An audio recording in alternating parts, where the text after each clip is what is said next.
What's going on, folks? Today I'm going to be going over how to change out your fuel pump in a 2005 Dodge Dakota.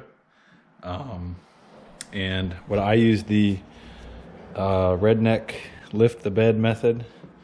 And I'm going to kind of go over all the steps that I had to do in order to make sure we stayed safe during this operation. But there's 8 bed bolts, and I'll show you guys all where those are at. Let me get I need to get my other flashlight real quick. While we're at it, I can show you some other stuff. I got some new tail lights. These things are nice, and some new headlights. I love these things too. Nice little LED headlights. I think they even flash whenever you do yeah, they flash on the bottom. Them things look so good. I need to get, what else I need to get? What did I even need to grab? Oh, my flashlight. That's right. The brain. I need to get some other tools. Some other little tools out of here. My breaker bar. Y'all gonna need one of those. Do not even attempt to start the project without a breaker bar. Lord. Alright. Got my bag. Tool bag. The tool bag. Breaker bar. I got my torque wrench, my flashlight. Let's see. Get all this stuff out, man. The garage floor looked like a toolbox explosion after this one's done. The only reason mine doesn't look like a total explosion right now is because I actually had to wait. I got to a certain point in this project, I had to wait for a tool, which you guys will see in a little bit. So, let's go downhill. Woo! Got a little spider web now enough. Ain't good. Getting the spider. We got turned up with the spiders. Okay, so right there is one. I'm gonna go over where they at on one side, and on the other side it's literally the same thing. It's just on the other side. So if you can find the 4 on this one side, you can find the 4 on the other side. They're in the same spot. So that's 1. Where I got the wood blocks at right now, that's 2. The jack stand right there.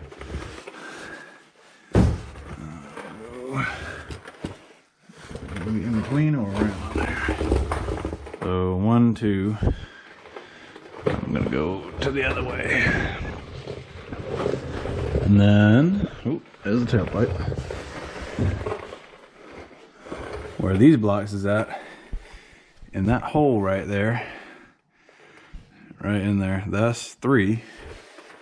And then back here, at the very back, I'm gonna ground myself out before static electricity has been crazy lately. Right in here, so you get your bar, if you got a towing frame, the bar, and there's a hole right there, and that's 4. On the other side, it's the same exact thing. 1, 2, 3, 4. And once you take these 8 out, you're probably gonna you will need a breaker bar to get these 8 out properly. You're gonna have to detach some of the wiring from the bed, because some of the wiring is connected to the bed with little plastic clips. In order to keep from pulling it too much. See, I didn't detach as many clips as I needed, so it's kind of pulling on it a little bit, but it's not too terribly bad. I'm not too concerned because I took all my bulbs out and put them in plastic bags. You got to take all your bulbs out of your, either take the bulbs out or unclip them. Unclipping probably would have been a little bit better, but I hate messing around with those clips in those confined spaces, so I just took the bulb out with it and put 2, so you get your 2 bulbs there for that tail light.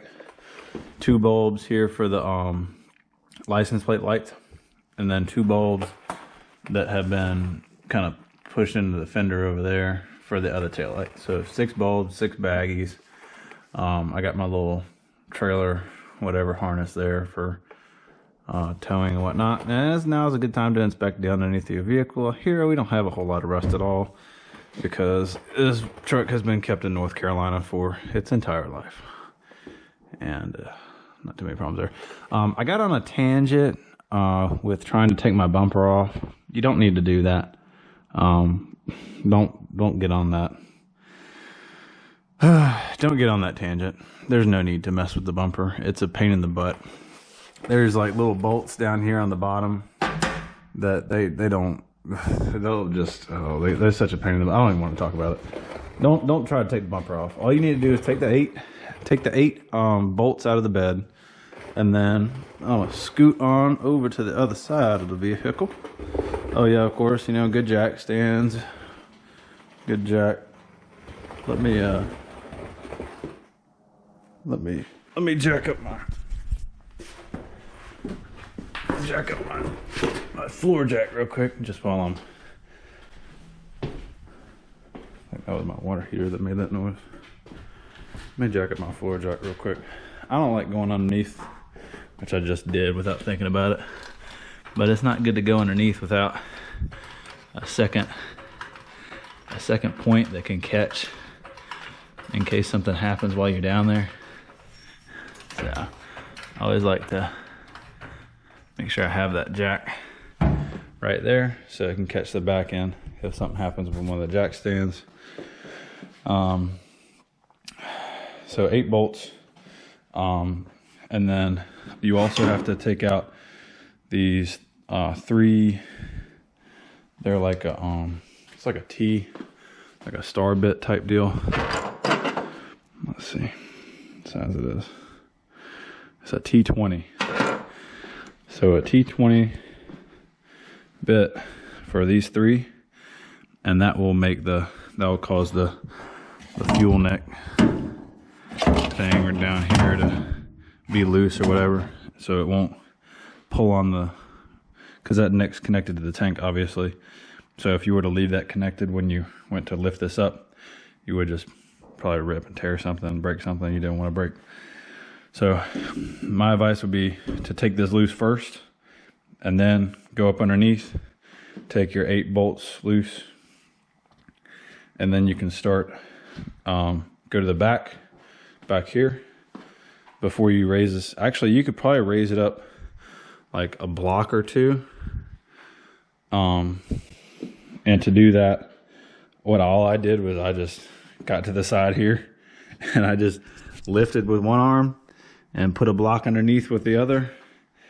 And then you could go back here, get some of this wiring loose from the frame of the bed.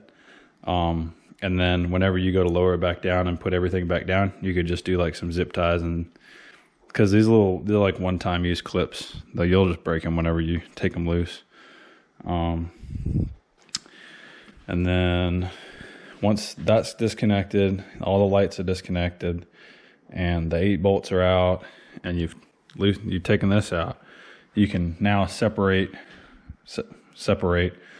separate because if you're doing it by yourself, you're obviously not really going to fully separate it, because unless you're like Hulk Hogan and you just lift the whole damn thing off by yourself.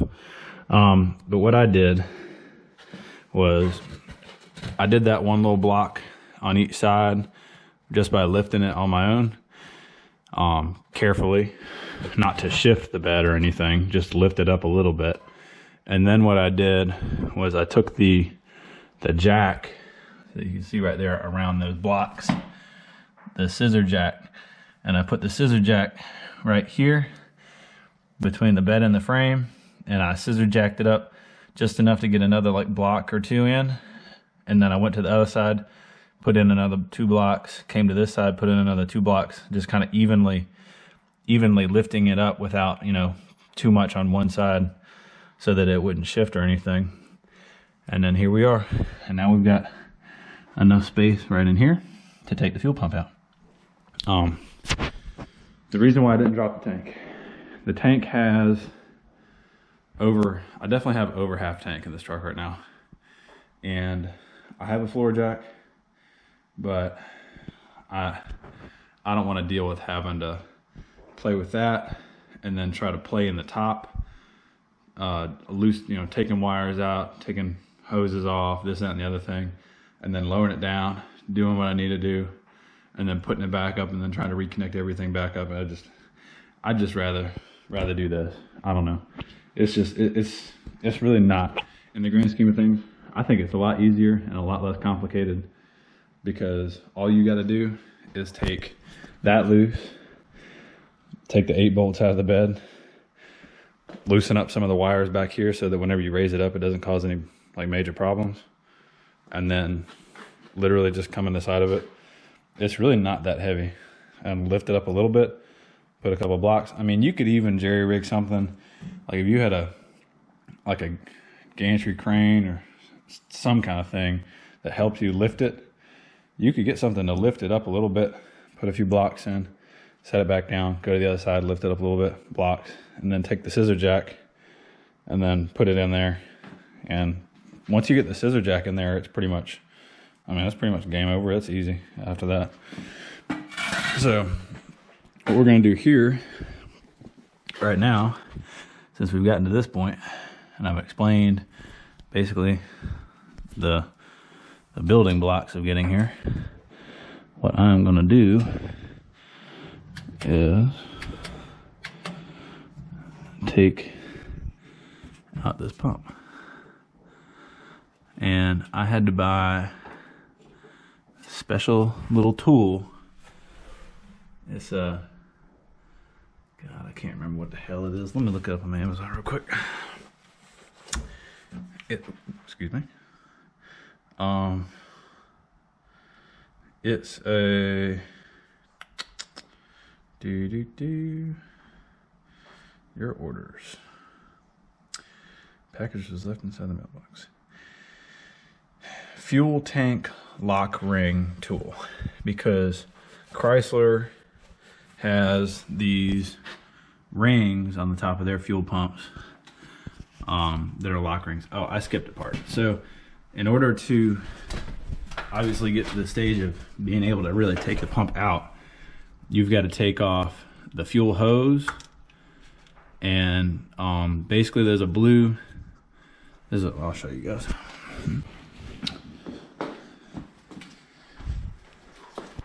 There's this blue clip on the inside of that notch that the hose clips into, and then you gotta I depress the tabs on the side one at a time with a flathead screwdriver, and then it allows you to pull the hose off.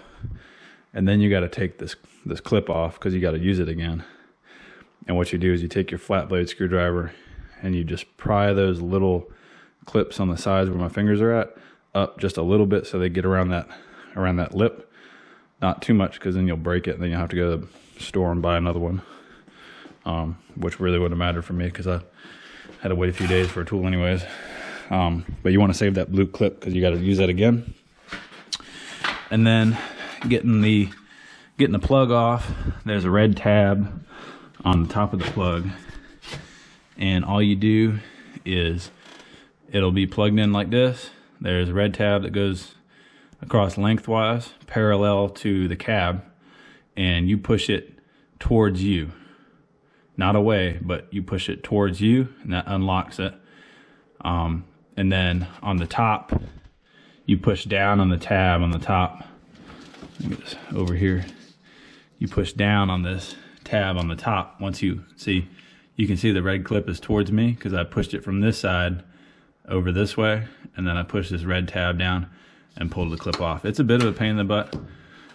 You might need to use the flathead to help you out with that too, because it's not going to be super easy. But once you get those two things off, you are ready for your little tool ring thing. I'm gonna try to get this out of the way, but I don't want to bend it too much. I might just have to wait till I get it loose and then bend it out of the way whenever I pull the pump out. So we're gonna do that. Do. See how well you guys can see there. And fortunately, I have just an extended cab. If I had a crew cab, I wouldn't be able to do this because it would be all the way underneath the cab. So I would have to drop the tank out, which means I would definitely be waiting until I had an empty tank, like a almost completely empty tank. So, all right, there we go.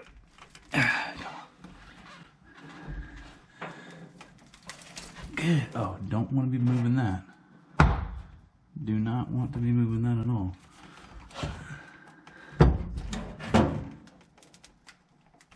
Good God. This thing is on here. Holy shit.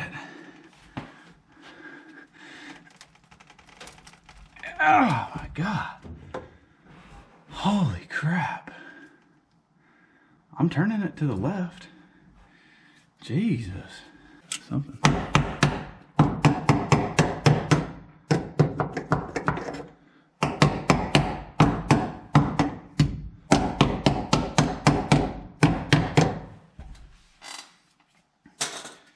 Tell this thing ain't been opened in God knows how long.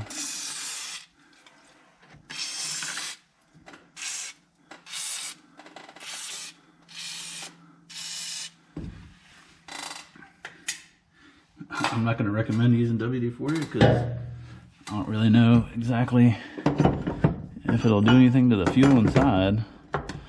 I do know one thing, this thing needs to come off. That's for sure. So.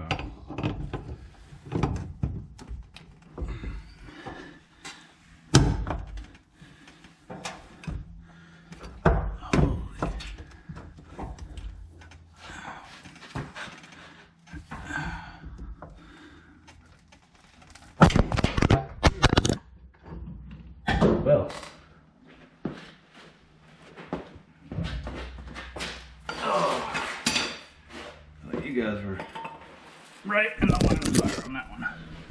Okay. Well, all right, I'm gonna work with this a little bit more, see what I can do, and then I'll come back to you. Okay, so after some beating and some banging from the flat bar on the lock ring, which I set down right there, which is a metal ring. Come to find out, I thought it was plastic for a little while because I was starting to. You can see where my flat bar on one of these notches is about right there. It was starting to make a little bit of an indentation, and so PV blaster, flat bar, and a hammer, and then one good pull from that breaker bar with that lock ring tool on the end of it, and it was definitely a violent explosion of whenever it came loose. It was something to behold for sure. It kind of seemed like everything just like the lock ring tool fell off of the breaker bar, and the lock ring itself popped off the top of the fuel pump, and the fuel pump, because it has a spring, it springs down a little bit, sprung up a little. everything just kind of exploded, which I'm glad it did because I needed the thing off. So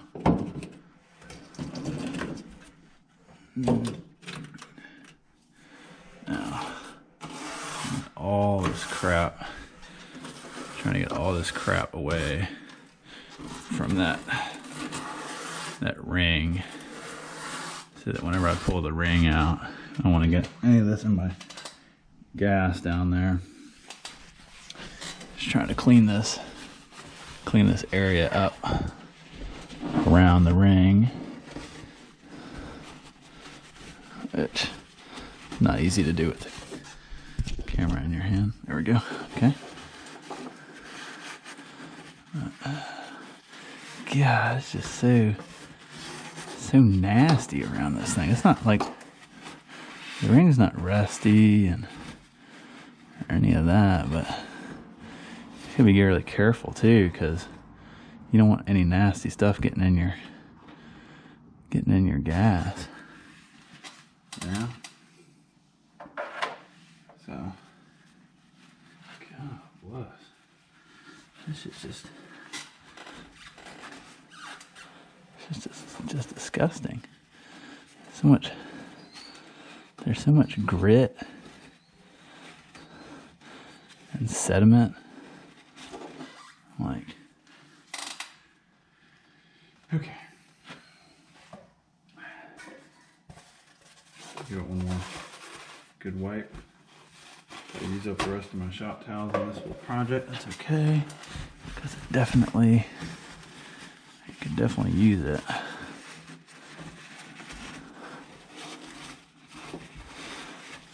So, I hope this video helps you guys. I really kind of got to a situation where I was like, what's going on with this ring? I thought it was going to be easier to get off, but that ring will give you a fight. Now you got to fight back.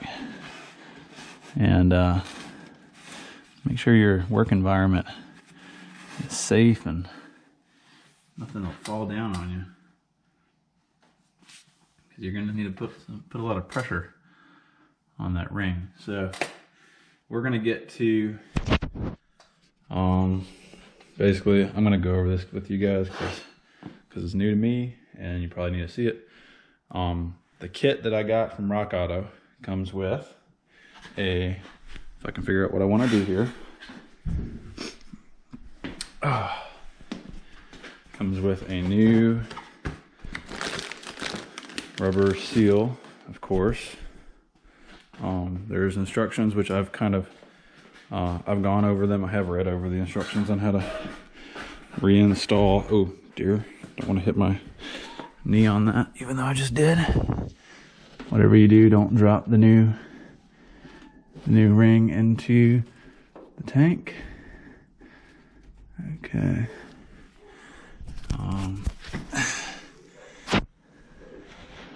Here we go. All right. Hopefully that fits just fine, and then hopefully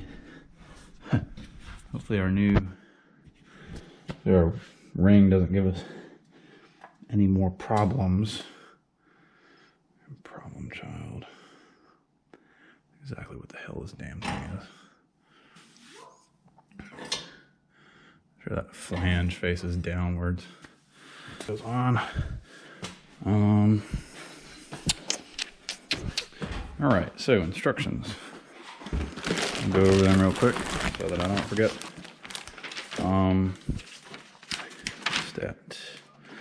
This is the main part that you need to pay attention to. This has to do with the installation procedures. So, I'm going to open the box, remove the tank, let's see, remove the fuel pump.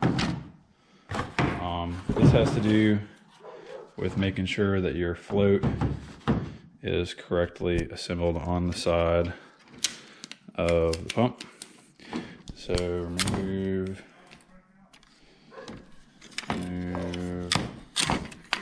that, and what you got to do is open the box, gently remove the 2 yellow warning labels, holding the rheostat float arm assembly. Position the rheostat. The wires are properly positioned in the figure, and then you will attach. Once you have put them on this mechanism the way the instructions say, then you'll attach it here, and then run the wire up and then on this little clip, and essentially this will obviously hangs down in your tank, and that's what tells the cab how much gas you have.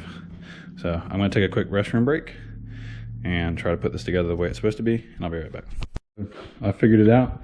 You run this one wire from the right side around the back into a little clip, and you run this one wire just straight out the side like it is, and then up the clip, and then your little wires up there. So, and that's your float. And when I put this in, I will put it in just like this with the float facing the cab, because the fuel inlet was facing towards the driver's side on the original one, and the clip is facing towards the cab also on the original pump whenever I took it out. So I'm gonna throw this thing in here. Careful not to drop our brand new item. I'm not going to actually throw it in here, but you know what I mean.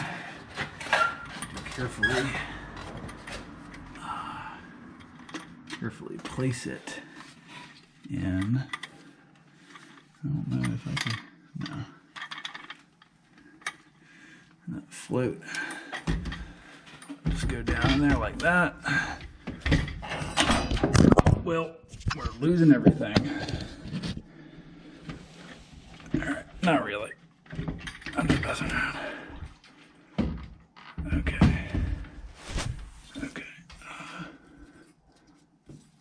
Lest we not lose the lock ring. Okay. So, and then that sits down like that around that ring, and then you should be able to put your lock ring over the top without moving around too much. Ooh, this is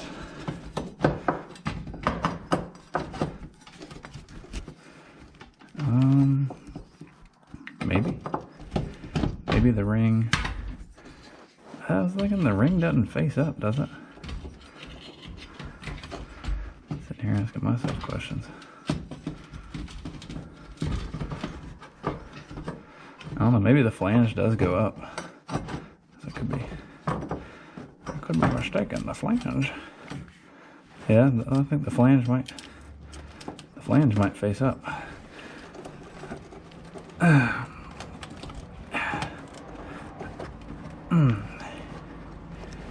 Yeah, get the top of my brand new product all nasty here. Let me see if I can.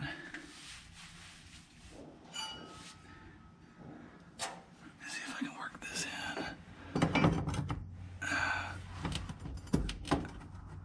Turn to the right. It should lock in.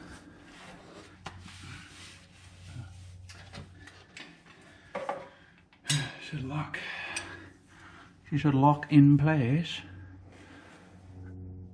Okay.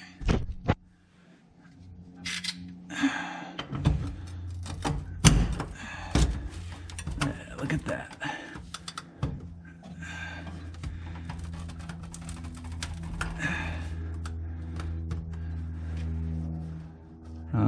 Well, maybe not. It has to get. Wait a minute. I'm trying to figure. Are you sure the flange went down? Hold on. Let me make sure this is right. The flange seemed like it would go up.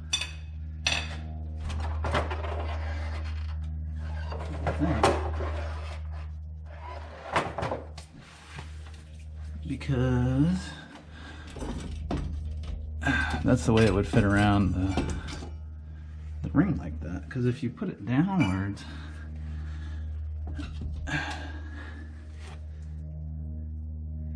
yeah, these little notches slide up underneath of the little. Ah, yeah, that's what it makes it so difficult.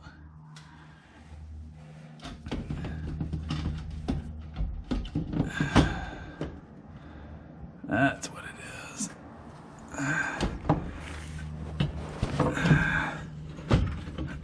Okay. So, it's most definitely supposed to be like that. And it is most definitely supposed to be that difficult. Unfortunately. Just to get it to lock back in seems ridiculous. Like, why would you? It's already hard enough to get it off. God bless. They gotta make it hard to get back on too. Okay, all right. I don't know if I'm. Let's see. That is to the left. Now, yeah, we want to go to that way. Okay. Okay. I'm gonna make sure that every flange is properly positioned where it's supposed to be before we proceed fully with this. It was definitely a good idea to keep that little cap on that fuel spot right there. So now I have to push just to get this thing to snap in. Good day. Okay, give me a second. I don't want to knock the camera down again. Man, I'll tell y'all, if you try this at home, it's not gonna be easy. I don't care what you do. I don't know if dropping the tank would make this easier, but this was not. This was not a beginner task. So not only was it a pain in the butt to get the ring, that metal ring off. So I told you wrong a minute ago, which I'm gonna probably try to take out the video. The flange on that metal lock ring needs to face up, not down. And you'll see whenever you put it on, because all those little clips or whatever that's on the top of this fuel tank, when you go to turn that ring to the right, it's got to lock into those clips. And I'll tell you what, it took my whole strength to get those clips to just lock back. Like, it took my whole strength to turn that thing off. That thing came off in an explosion. And then, well, not an actual explosion, like not a fire explosion or anything, but like, and then to tighten it back on. I hope I don't ever have to do this again. Man, that's a pain in the butt. But anyways, we're gonna put our fuel hose and our plug it back in, and then I'm gonna connect the battery up for the truck. Make sure she fires up. So we shall see. Okay, guys. So after a little bit more heartache and searching on YouTube on how to do little pieces of stuff at a time, all in an effort to put together this culmination of a video that may help somebody one of these days who is in dire need of knowing how to do this. I got the connection on. You really got to push to get it on there, and get that that little tab at the back to clip the way it's supposed to. So you get it on there, you pull it really tight into the thing, and I used some PV blaster on the connection just to see if it would help everything move the way it's supposed to. And once it I think you can almost kind of feel a clip in the back. Whenever you're pulling it on, you should feel a little bit of something. To get that red tab over, which was the chief issue, I just used some needle nose pliers and put them in here, like in this little, there's like a little lip right here, there, and then just I kind of gently squeezed it until that red tab slid over. And I did spray some PV blaster kind of in the other side of that red tab to try to get some of that plastic to move, because you know, this fuel pump doesn't get changed very often. So some of these pieces are, this was all before I started taking everything apart. it was all just the way it was whenever it came from the factory in 2005. So it's OG. So we're gonna reconnect the battery here real quick and prime it, just make sure she turns on before we set the bed back down and call it a day. So I'll just call it a project complete. Okay. All right, so when you guys do this, after you get done, before you put everything back up, you just want to make sure that you come in here and key in the ignition. One, you could hear that. And so it turned on. You want to do this, you want to do that, you want to bring it back and do it again and do that 3 times. I've already done it 3 times just to make sure. And then cut it on. Everything runs. And then cut it off. And that's that. After that, just pretty much just put the bed back down and put those bolts back and all that good stuff. And that's that. So if you guys have any questions, which I'm sure there'll be quite a few, please leave a comment, subscribe, like, all that good stuff. I did this by myself in a garage. If I had to do it outside in a parking lot, I probably could have. By myself in a garage with the wood blocks, and to jack this thing up, I just used the scissor jack that came with the truck. So to be honest, it's a lot better than most of it because you can slide it into like a narrow space. So, and it's not super heavy, which is nice. You don't have to lug it around anywhere. But yeah, so if you guys got any questions, please ask. Thanks for watching. Quick tip for you guys, when you do a big project like this, with all your bolts and everything that you pull off of the vehicle during the entire thing in one bag, that way you don't get them mixed up or lost or anything like that. So that's all I got. Thanks for watching.